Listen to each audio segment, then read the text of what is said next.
आम्ही सकाळ सकाळ मका लावण्यासाठी रानात आलो.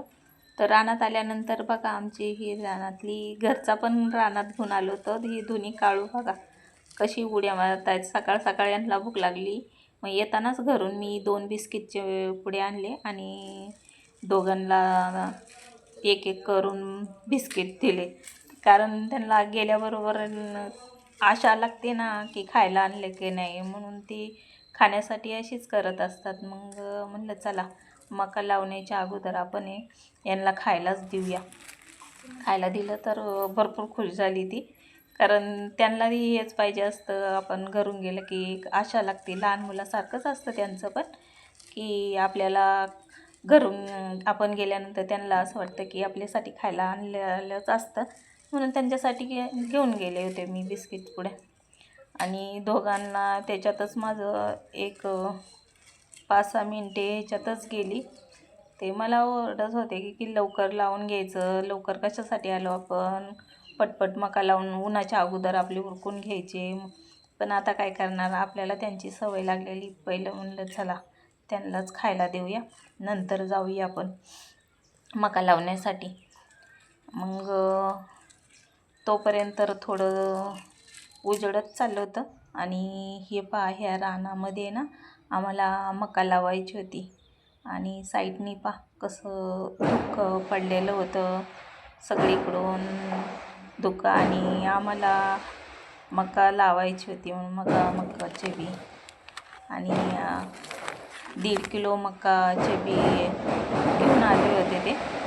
मग म्हणलं चला आता मकाच लावून घेऊया पहिली. मग म्हणले आता मावशी एक सांगितले होते की मका लावायला येणार होत्या त्या, पण आता त्यांचंही काम उरकणं एवढं लवकर शक्य नव्हतं. मग म्हणलं चला ते यायच्या तोपर्यंत आपले मका लावून घेऊया.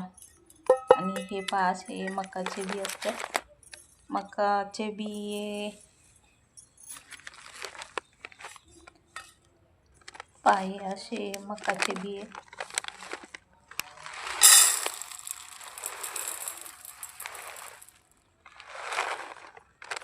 अर्ध्या किलोमध्ये फक्त 2च डबे भरतात.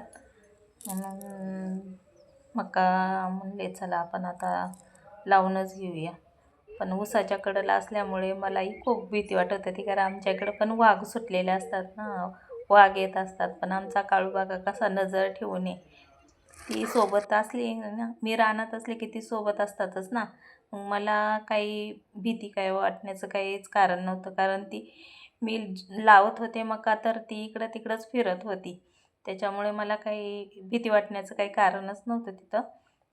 आणि मग म्हणलं चला आता त्या मावशी येत तोपर्यंत आपण लावायला सुरुवात करूया. ऊसाच्या कडेच्या 3 सऱ्या सोडून दिल्या, कारण मला खरंच वाघाची खूप भीती वाटते. कारण आमच्या इकडं वाघ येतात ना, त्याच्यामुळं खरंच खूप भीती वाटते. मग आल्या मावशी. मग मावशी आल्यानंतर मग म्हणलं चला आता आपल्याला सोबत तर आहेच. मग आम्ही तरी पण त्या 3 सऱ्या एका साईडला सोडूनच आम्ही लावत होतो. म्हणले ते आल्यानंतर त्यांना सोबत घेऊनच आपण लावूया, म्हणून आम्ही थोडं अलीकडंच इकडंच बी लावत होतो ते. आणि काळूबाळू पण तिकडंच आमचे फिरत होते, कारण ते आम्ही गेल्यानंतर अजिबात तो सोडत नाहीत. तिथंच ऊसाच्या कडेने ती फिरतात, म्हणून आम्हाला कसलीच भीती नव्हती. आणि मग असं करता करता आम्ही लावतच होतो. तर